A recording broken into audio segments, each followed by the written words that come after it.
What if I told you that the very thing you think is holding you back, your fear, is actually the key to unlocking your greatest potential? Most of us spend our lives trying to run from fear, to ignore it, to pretend it doesn't exist. We think that a life without fear is a life of success. But what if that's completely wrong? What if, by trying to eliminate fear, we're actually wasting our most powerful tool for growth? Ancient philosophers, the Stoics, knew this secret 2,000 years ago. They didn't see fear as an enemy to be defeated, but as a signal to be understood. A sign that you're pushing your boundaries and stepping into the unknown. Fear isn't the cage.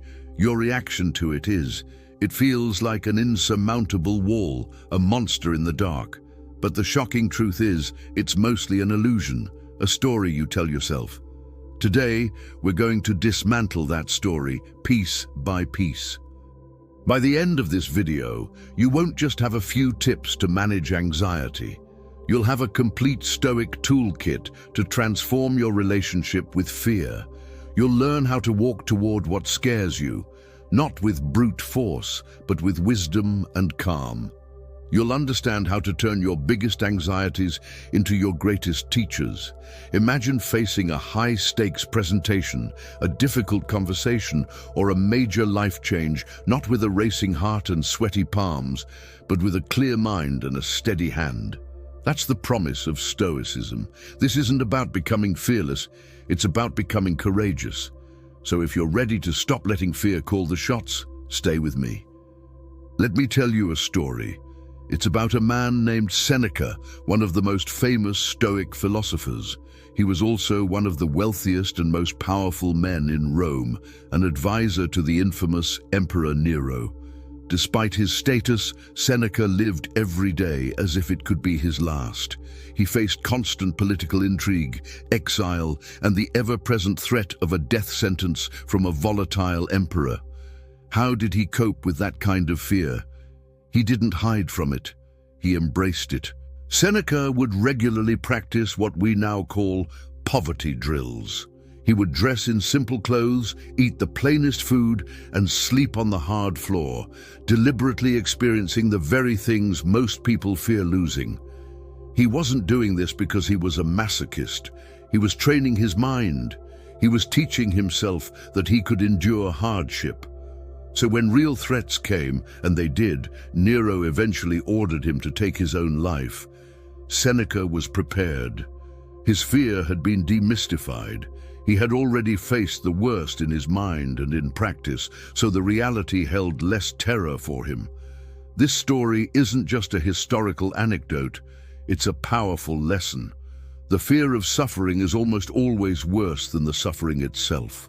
We build up these terrifying scenarios in our minds, but when we actually look them in the eye, we often find we have the strength to handle them. This is the foundation of the Stoic approach to conquering fear. So how do we apply this ancient wisdom today? Let's break it down into 4 core Stoic practices. The first, and perhaps the most important, is the dichotomy of control. This is the bedrock of Stoicism. It's the idea that some things are within our control and some things are not. The Stoics argued that our fear, our anxiety, our frustration, almost all of it comes from confusing the two. We worry about things we can't change. We worry about what other people think of us. We worry about the economy, about the weather, about getting sick.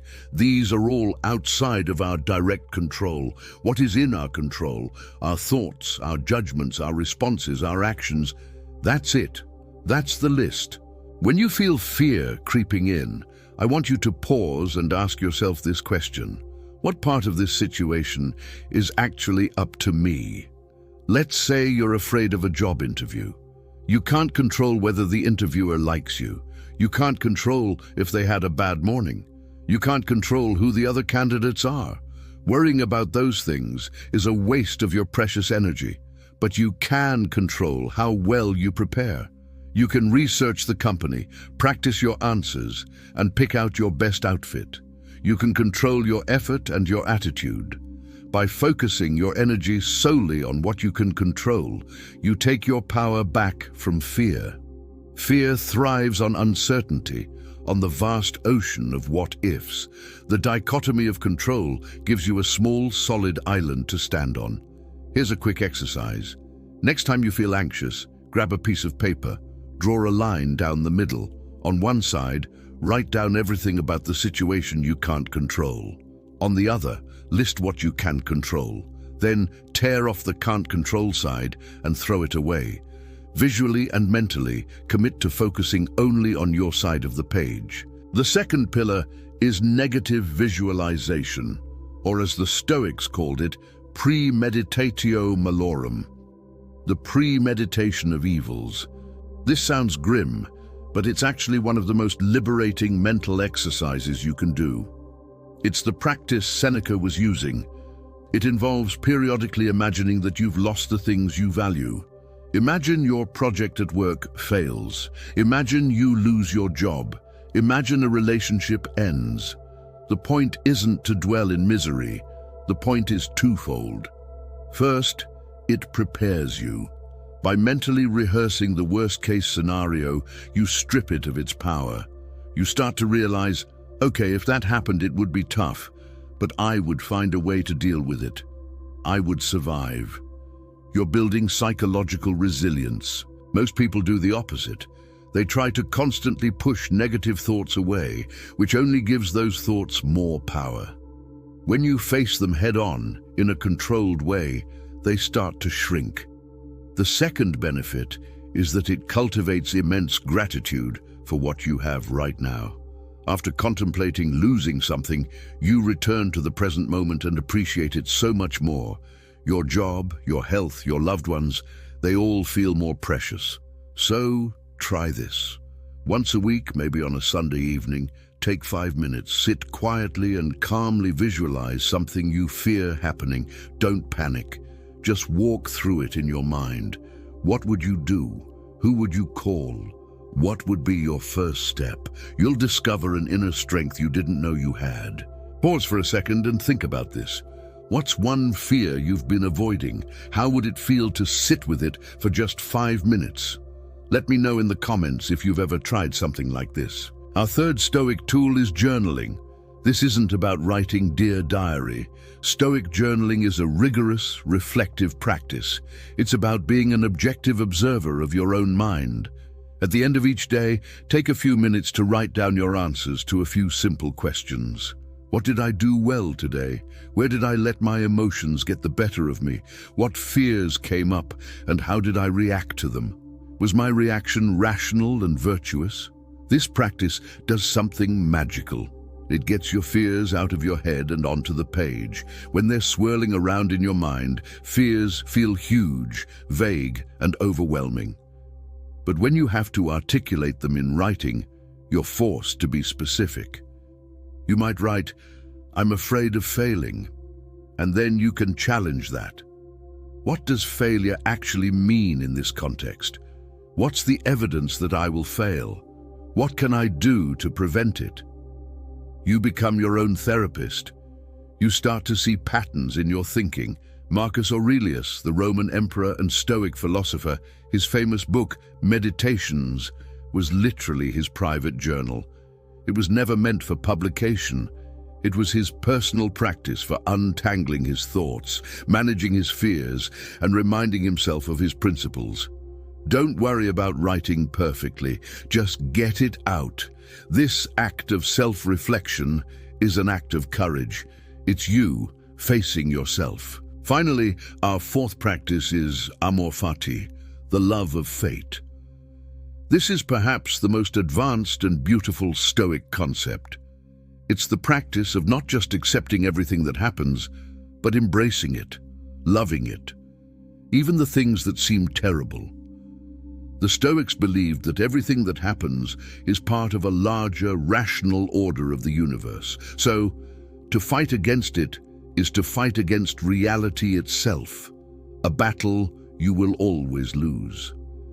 Instead of saying, "Why is this happening to me?" the Stoic asks, "How can I use this?"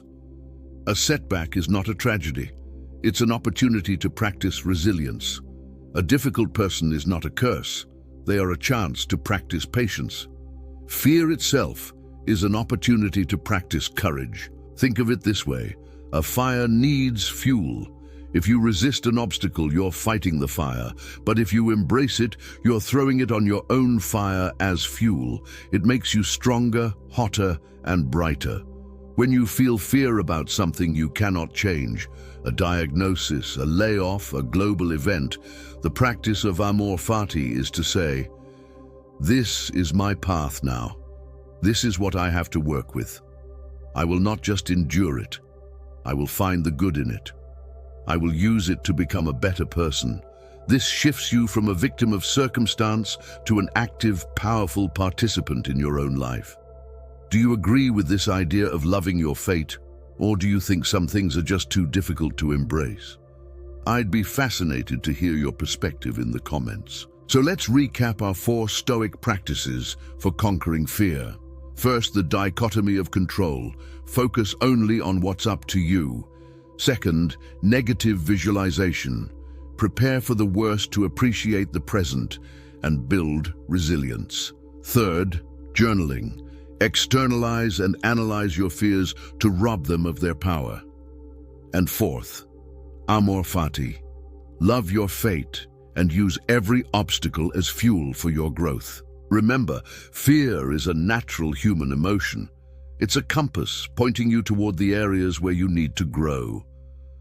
By applying these ancient, battle-tested Stoic principles, you can stop running from it and start walking with it, using its energy to build a life of courage, resilience, and wisdom. Thank you so much for joining me today. I hope these insights give you a new perspective and some practical tools to work with. If you found this valuable, please give this video a like and subscribe for more content on living a stronger, more meaningful life. Take these practices, start small, and remember, you have the strength to face whatever comes your way.